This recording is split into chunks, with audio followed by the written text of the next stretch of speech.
ബോറടിച്ചിരിക്കുകയാണെങ്കിൽ നിങ്ങൾക്ക് ഞാൻ പണ്ട് വരച്ച കുറച്ച് ഡ്രോയിങ്സും പെയിന്റിങ്സും ഒക്കെ കാണിച്ചു തരാം കേട്ടോ. അപ്പോൾ ഇതാണ് നമ്മുടെ മാസ്റ്റർ പീസ് ഐറ്റം. ഈ ഒരു റിയലിസ്റ്റിക് ആയി ഇത് കഴിഞ്ഞ് ഇത്രയും ടൈം എടുത്ത് ഞാൻ ഒന്നും വരയ്ക്കാൻ നോക്കിയിട്ടില്ല. പിന്നെ ഇതെന്റെ ഫേവറേറ്റ് ഡ്രോയിങ്ങിൽ ഒരെണ്ണാണ്. ആൻഡ് ഹിയർ കംസ് ദ അപ്പൂപ്പൻ. പകുതി വരെ ടൈം എടുത്ത് വരച്ച് പിന്നെ മടി കാരണം അഡ്ജസ്റ്റ് ചെയ്ത് വരച്ച ഒരു ഡ്രോയിങ് ആണ്. അപ്പോൾ ഇതാണ് എൻ്റെ അമ്മ, ഇത് അച്ഛൻ. ഇങ്ങനത്തെ പോർട്രേറ്റ്സ് ഒക്കെ ഞാൻ ഒരു സമയത്ത് വരച്ചു കൊടുക്കാറുണ്ടായിരുന്നേ. അപ്പോൾ ഇതാണ് ഞാൻ വരച്ചതിൽ ഏറ്റവും പഴയ ഡ്രോയിങ്. ഐ തിങ്ക് ഒരു 7ിലൊക്കെ പഠിക്കുമ്പോൾ വരച്ചതാണ്. മൊത്തത്തിൽ അങ്ങോട്ട് കളർഫുൾ ആവട്ടെ വെച്ച് വരച്ചാണ്. ഇത് ഈ ഒരു സംഭവം ഒരു പ്രത്യേക ഭംഗിയില്ല. ഇനി ഇതാ നമ്മുടെ കുട്ടി കൃഷ്ണൻ. ഇതും എനിക്ക് ഭയങ്കര ഇഷ്ടമാണ്.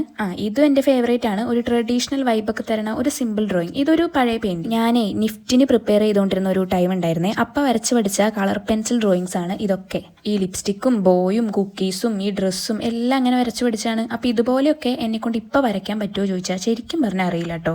ഇതാണ് സ്റ്റിപ്ലിംഗ് ആർട്ട്. ഈ ഡോട്ട്സ് വെച്ച് മാത്രം വരയ്ക്കുന്ന സംഭവമാണ് കേട്ടോ ഇത്. അപ്പൊ എങ്ങനെ ഉണ്ടെല്ലാം നിങ്ങൾക്ക് ഇഷ്ടമായോ? ഇഷ്ടമായെങ്കിൽ ലൈക്കും കമന്റും സബ്സ്ക്രൈബും ഒന്നും മറക്കണ്ട. ബൈ.